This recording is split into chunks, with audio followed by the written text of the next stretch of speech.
to the Michigan Lacrosse Review. My name is Greg Norman, your host. We're starting our 5th season in a little bit of a different format. We're going to have a couple of great guys all season. John Losey, who's the voice of the University of Detroit Mercy Titans. Former Detroit University Titans head coach Chris Cullen on my right. And we're going to have a conversation all season about the sport and its value and what it means. We are in the store here at, we can make sure get this right, Stinson Mellor. Yep. And we're going to have a chance to bring you information. We're going to talk a little bit today about Michigan. We're talk a little bit about UD Mercy, and we're going to certainly have an opportunity to talk a little bit about Northwood. So, Chris, we welcome you and John to the show, and we hope that we try to bring some good advice. Thanks for having us. Yeah, it's great to be here. I'm excited to talk about it. We're talking in the end of January. There's about 6 or 7 weeks to get ready for the high school season. The college season starts tomorrow for UD down at Notre Dame. Michigan is hosting Robert Morris in another scrimmage, so it's off to the races, and off we go. So we had a chance to talk to Kevin Conroy this past week. Kevin talked to us a little bit about what's going on with Michigan. They had a coaches clinic, and Chris, I'm going to start with you because the reality is you know the program well, and you've had a chance to talk to them. So let's talk a little bit about what Kevin's got going after 2 straight Big Ten championships in 2003. It's a really great thing they have going there after, I think, Big Ten conference, right, in general, in all sports, is just leading the way in this kind of new world that college sports is going. And, I think, Coach, it takes great administrators, takes great coaches, and it takes great players. And I think Michigan really took the time with their coaching staff, Kevin and the rest of them, to develop the inches that are needed to be really great in the Big Ten. So, over this past, 8 years that he's been there, it's great to see those little bit of gains that they've been getting, and it's now that they're going to have kind of a new look and a bunch of new guys, I think they're just going to fit in and continue to grow. So it's been really fun to watch them over the past 8 years and that development. So when we talked to Kevin, John, we had talked about him being there 8 years. I asked him if he finally felt comfortable. He finally said it was home. I think after 8 years, you kind of put your stamp on a program, and that kind of develops it. He's picked up a number of players through the NIL, and I think that's something that I think they'll help them. And what do you see from your perspective? Yeah, I mean, I had the opportunity to go down to the Big Ten championship down in Columbus, and I was invited to the parents' pregame party, and then got to stand with a lot of them, during the game, and it really was an atmosphere, right? It had that family culture, and everybody was on the same page. I took a picture of, as it relates to the state of Michigan, high school. I mean, there's about 9 kids that were lined up on the sideline together. I had a great picture that I posted on Twitter that had all these kids from the state of Michigan lined up together in their names, and I just think that it took the time for him to get to put his name on the program, really to do it where it is, and I think with a great school behind him. The sky's the limit, and he's done a great job. Obviously, at 10-7 last year, he's had this opportunity to really peak at the end of the year, because that's been true of 2 years. Right. Now, maybe some of that peaking comes a little earlier in the season. They've got some tough road matchups early. We'll see them playing some really good, solid teams. Certainly, that's going to help him down the road. He also has more talent. He picked up a number of players through the NIL, and I think that's got to be a huge factor for him. And again, I think that's where the newer team, harder out-of-conference opponents, will set them up for the success that they need. So it's a game of inches in the Big Ten. Those kids, all those teams are just so good. Difference between first place and last place is just a point or two, right? So it's going to be so exciting to watch all year, and I think they're going to do. It's going to be great. Well, listen, we've had a chance to talk to Kevin, so we're going to bring that to you right now, and let's see what he has to say. We're talking briefly with Coach Conroy here. We just completed sort of a coach's day at the University of Michigan here in the facility, and you had a first practice week. And just talk a little bit about what the season looks like coming up. Yeah, I think this is a really entertaining season because we have a lot of new blood coming through the pipes here, guys that are going to be asked to do different things than they had during their career, embrace new leadership roles, while we've gone ahead and increased our schedule with some really tough road matchups. So we're very excited about the opportunity to compete on a national stage, and we're looking forward to seeing these guys on the field. 2 back-to-back Big Ten championships. This is your 8th year. Do you feel really at home now? Yes, I do. I love this place. I think when you talk about being in coaching and being part of a big athletic program, I don't think anything else is like the Block M. Not only that, but the opportunity to learn from some of my peers, whether it be the wrestling coach, the football coach, the basketball coach, the softball coaches. I think that's been the most rewarding experience for me. 10-7 last year, but you obviously have a great end of the season. What is it that is different? What are you looking at? Was it more talent? Is it a different scheme? Is it a different approach? I think we're just comfortable about who we are. I think that's a big part of it. We've learned who we are, and we've found our identity. And when you can find an identity and have that that true sense of self, it allows you to play much more freely, which I think has been really beneficial for especially in crunch time. Now, we'd like to clean up some of our middle of the year, right? But we feel really confident with the group that we have that our point of emphasis isn't really going to be on the external operations. It's going to be all about the internal, about who we are. College lacrosse seems like it's getting faster, not necessarily bigger and stronger. So there's more places with speed. There's more places for smaller guys. Is that a fair approach? I think so. I think when you talk about the game getting faster, I think the amount of time kids are playing, right? The stick is in their hands for, since, through summer ball, clinics, all of these showcases, all of that. But also they're older, right? You have a lot more graduate students in the game. You've seen kids stay for 6, maybe even some 7 years of college. So the game and the skill level and the IQ, when you have a high IQ, the game speeds up. Yeah. And so that's what we're seeing throughout all the sports. As I look down rosters, there are a lot more players 5'6", 5'7" there ever were over the last 10 years, and I think that goes back to the skill level. Absolutely. Because now it's opening, and if you can't catch it, how can you defend it? I think that's the beautiful part of our game. You don't need to be 6'5", 300 pounds to play. Yeah. Right? There is a spot for a guy who's 6'6". There's a guy who's, a spot for a guy who's 5'6". And I think that's the beautiful part of our sport. Robert Morris is on the clock, I think, probably, 2 weeks before we fill in? We have one more week till we scrimmage Robert Morris, and then we open up with Marquette on February 1st. Who is a new coach? You're looking for a difference out of Marquette? Coach Richards has been there for the last, he was a player there and his only coach there. So there's probably going to be some consistencies. But, we're really looking at the offensive side of the ball to see what is going to change. They have a really good young coach named Mark Bita, who's one of our assistants here. So, there's some familiarity there, but at the same time, I think it's going to a hungry group that's going to give it a lot of challenges. We'll check in during the season. Appreciate your time. No problem. Obviously, a very positive Kevin Conroy. I think he's somebody who feels very comfortable where he's at, and sometimes that's as important as just knowing what you're doing, having the understanding of the lay. And he makes an interesting point at the University of Michigan. He's not just learning from the lacrosse community; he's learning from other coaches, and there's some pretty successful coaches there. To say the least, having to be able to rub elbows with a Jim Harbaugh while he was there, I think that's a huge factor. We're going to go up the road a little bit to downtown Detroit, a place you're very familiar. You've been a year away from the University of Detroit Mercy as the head coach. Charlie Hayes, now a PLL member through 2026. We had a chance to talk to Charlie. Give us your thought process of looking from the outside in, having been a guy from the inside out.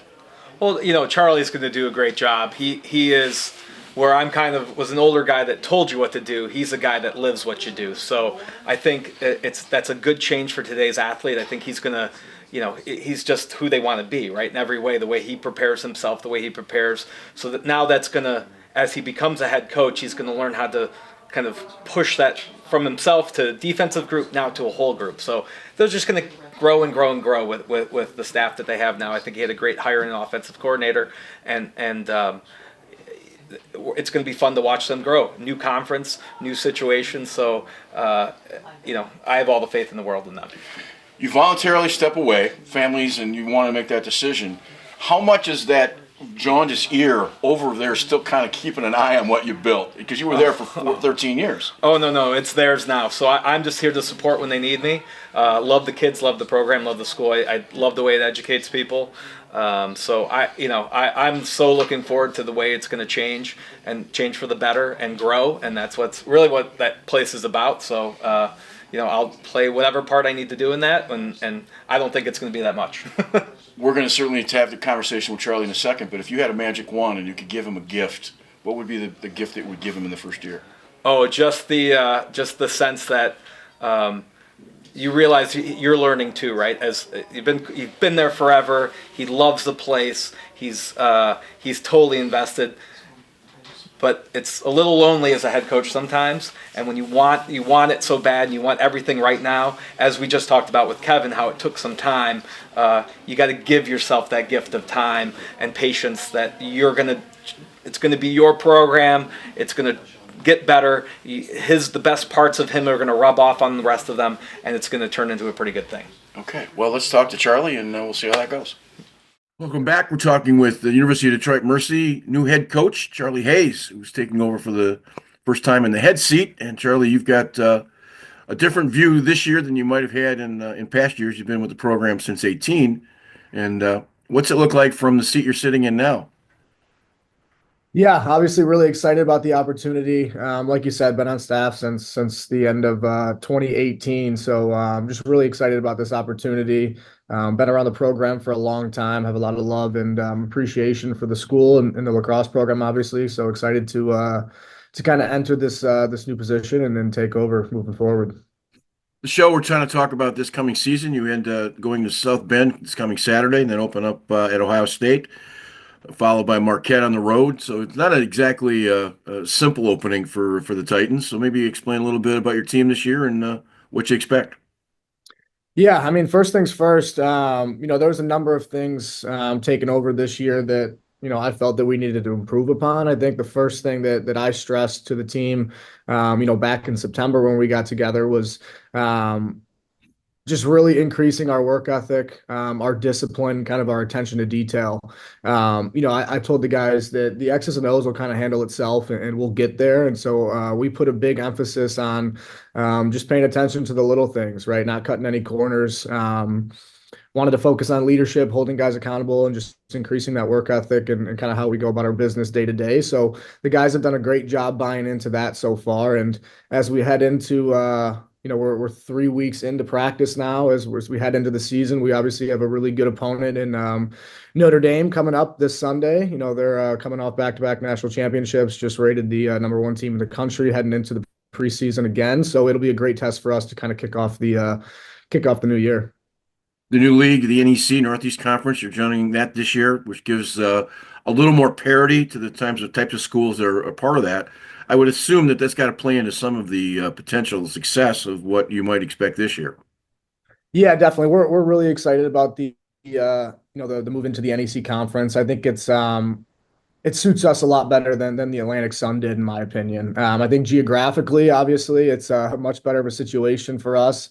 We won't be having to travel, down to Florida, Georgia, and then out to Utah and Air Force every year. So I think competitively, it'll set us up for a little bit better of a situation. And then again, like I said, geographically, kind of travel wise, it'll be a lot more manageable for us. So we're really excited about the conference change and starting off the season with some tough non-conference opponents. I think it's just going to set us up even better for that NEC conference once we get there. From where you sit at the moment, is offense head of defense, defensive head of offense? Where are you in terms of schemes? Obviously, you're a defensive midi. You just re-signed with the Water Dogs to go back and play through 26 with the PLL, which, first of all, congratulations. And the follow-up is, where are your offense and defense at this point? Yeah, we're bringing back a lot of guys on the defensive end. We really only lost 2 starters on the defensive end last year. So, most of our guys coming back in the defensive end kind of understand, our system and what we want defensively. Like you said, I mean, I'm a defensive guy myself. I've, been the defensive coordinator the last few years. I'm kind of staying on that side of the ball right now just to ease the transition a little bit for that unit, just because we have so many kind of returning guys. So I've been really pleased with how the defense has looked the first few weeks of practice. And then, offensively, we've struggled the last few years on the offensive side of the ball. Once I took over in June and got the head job, my first priority was obviously hiring an assistant coach, and I wanted that assistant to be, our offensive coordinator. So we hired Zach Palmer this summer, and he's been doing an awesome job with the offense. So, just kind of going through that interview process with him was kind of blown away with what he had in store for our offense. And, he's a guy that played his collegiate career at Johns Hopkins. He was an All-American attackman there. So his knowledge of the game is top notch. And he's a Canadian guy himself as well. And so he brings a good blend of kind of structure to the offense, as well as, playing a little bit more structureless too and free flowing. So the guys have been kind of adapting on the offensive side of the ball, fairly well so far. And it'll take some time, but, we kind of like where we're at right now. Joe, I'd be remiss if I didn't ask this question. You're now sitting in that chair. What do you know today about the head job that you thought you might have known as an assistant? Is there anything that maybe you've learned a little bit or maybe opened your eyes a little bit more?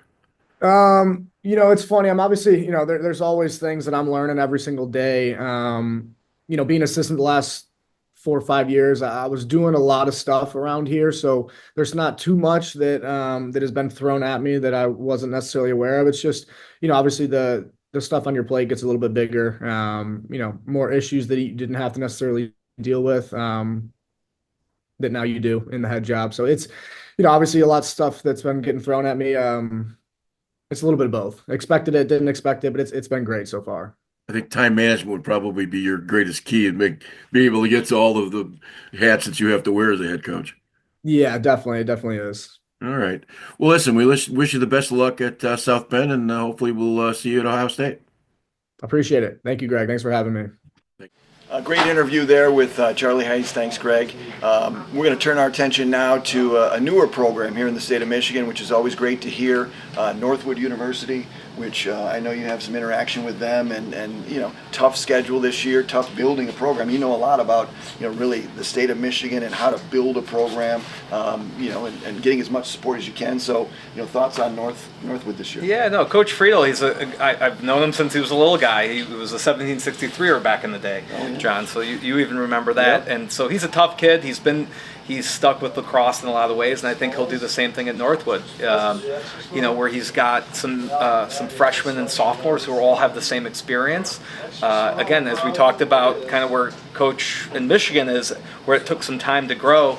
It's going to be so great to watch Northwood grow into what they're doing, and I love the idea of that they're going hard on the road right from the beginning. So they'll have the great fight in them and the great attitude that they'll have. And Northwood is that conference that they're playing in is a great conference for them, and it's going to be so competitive. And that conference has put a lot of folks into quarterfinals, and so it's a high level Division II. And with a lot of the changes going on, I think Division II lacrosse is going to be pretty exciting to watch. Yeah. So it's great that we have another one in the state of Michigan, and they're going to be bringing some games that are in driving distance for the Detroit area, and it's great opportunities for kids. So I'm really looking forward to it. Yeah, no, I think it's a great opportunity for kids who want to continue their education at a good school. Oh yeah, they love the sport, and a lot about being in the right or the wrong conference. Sure, I guess you could say. Yep. Oh yeah. So in your opinion, you think it's the right fit, the right conference at the right time? Oh, it's just it's going to be so fun to watch. I just can't wait because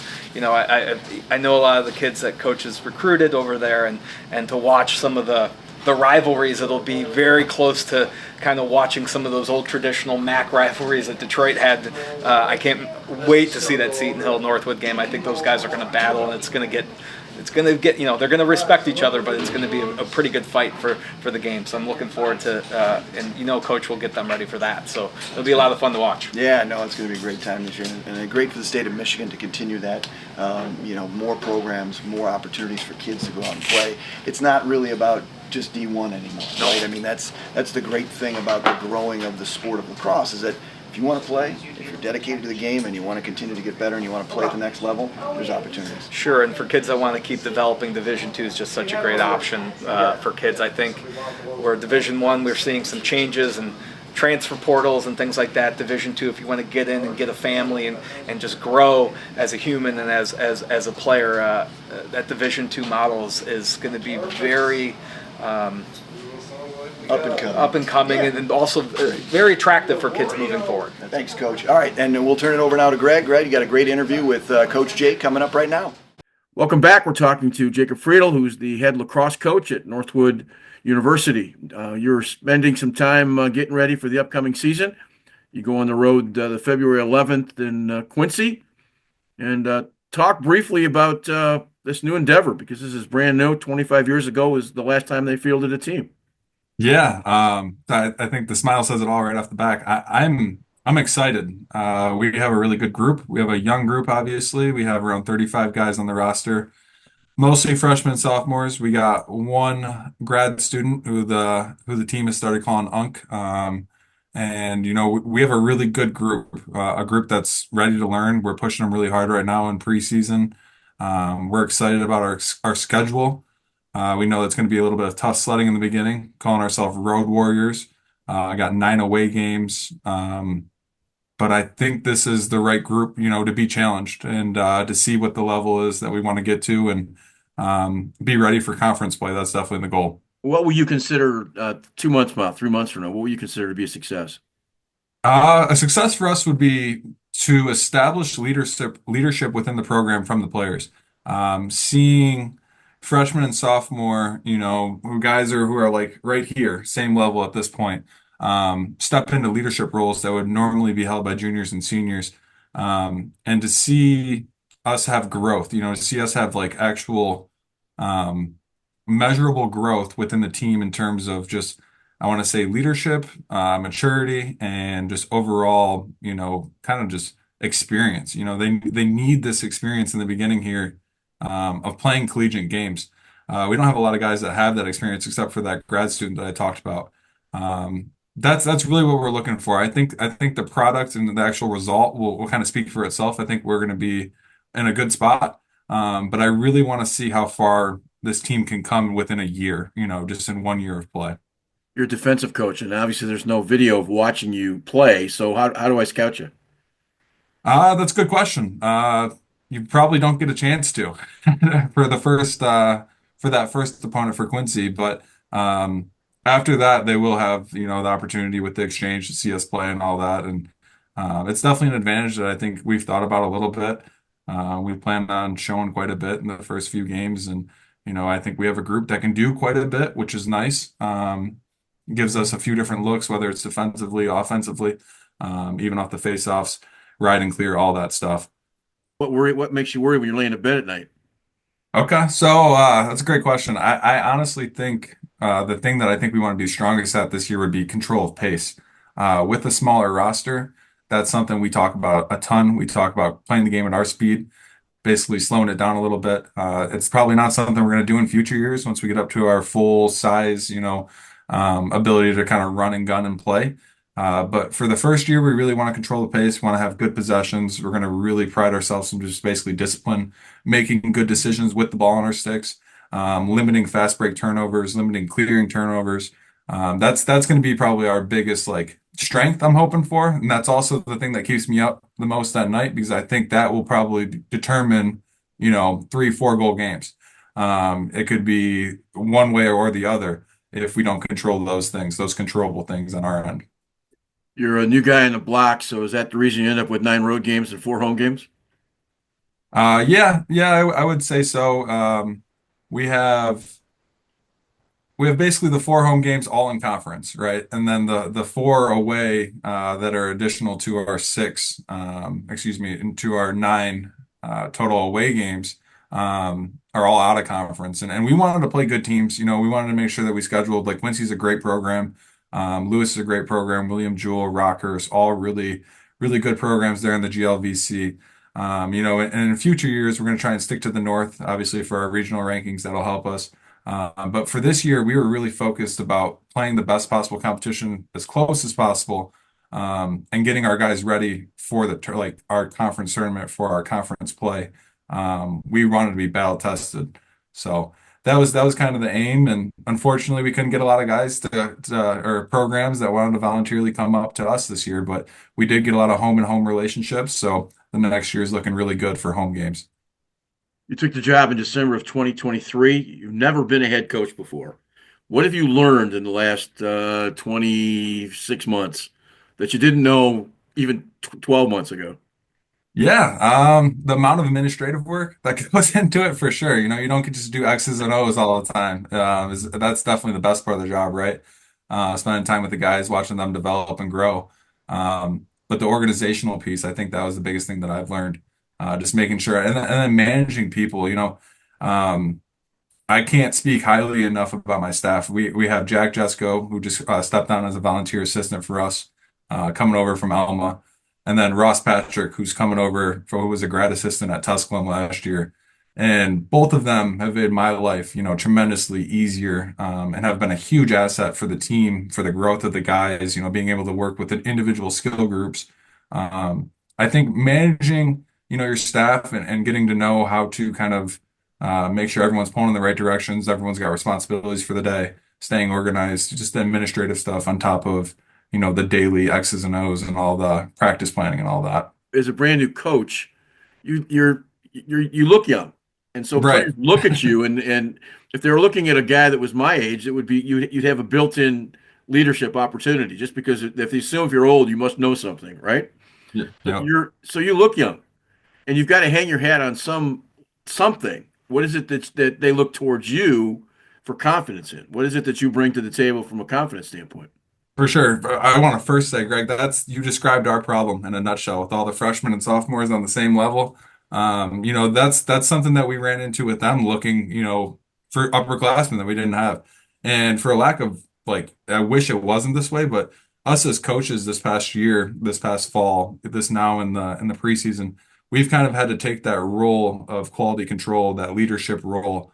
And we're constantly I don't love doing it, but we're very hard on them. We have a standard that we set, and they know when I'm happy. They know when I'm mad. I'm not going to allow things that aren't, good habits. I'm not going to allow things that aren't going to help us win in the conference and in May and all that stuff. And I think they've grown to basically see that I think when I first started talking about some of our goals, I probably sounded crazy. I think they've earned trust. They've gained trust in what we're doing here. We know internally that we got a good thing. We know we got a lot of skill, a lot of great people in our room, and a lot of people that are trying to pull in the same direction. So, I think over time they've earned that trust with me, and they know that we're being led in the right direction. And we get a chance to kind of see it. I think the scrimmages helped in the fall too. We had a good outcome there. Kind of a tough first game, as you would expect. GVSU is a great program. Just got into a run and gun situation. A lot of transition and had some subbing issues that we had to work out. And second game played a lot better against a great Albion program, and the guys really got the chance to kind of look around and be like, "Hey, I think we know what we're doing if we play our game, and we're going to be just fine." I think that was a really big stepping moment for us, in gaining trust with the guys and understanding what we're trying to accomplish here. And then also seeing that we can. That was definitely a big thing. Okay. Well, listen, I appreciate your time. We'll check in with you as the season goes along, and best luck at Quincy and for a great spring. Okay. Thank you, Greg. Thanks for having me. Want to thank Jacob for taking some time. I think we interviewed him 24 months ago, and it's a different young man, but when we interviewed him, he was 26. He's now 28, and that may not sound like much, but it's a huge factor in having to build a program from scratch. And it's that one niche we don't have. We've got good Division I, we got great Division III, we have no Division II. So it's going to bring some new schools and maybe some opportunities for kids that otherwise don't have that. I should say one thing about next week. We're going to have a chance to have a conversation about seeding the MHSAA. We're going to talk to some coaches and have kind of a roundtable discussion about that. And I also wanted to mention that Doug Sharp is going to be mentioned into the Michigan High School Lacrosse Coaches Hall of Fame this year as the 24 entrant. A great coach from Spring Lake. We'll have some of that information from him next week. We will probably try to dress a little better next week and get ourselves in matching uniforms. It's winter. We got to ease into it. But we want to have the opportunity to have a number of conversations about all kinds of things. We'll bring you some high school stuff as we get closer. So for Chris and for John, am I missing anything? I think you got it. Thanks for having us. Yeah. Real exciting. We'll be back next week.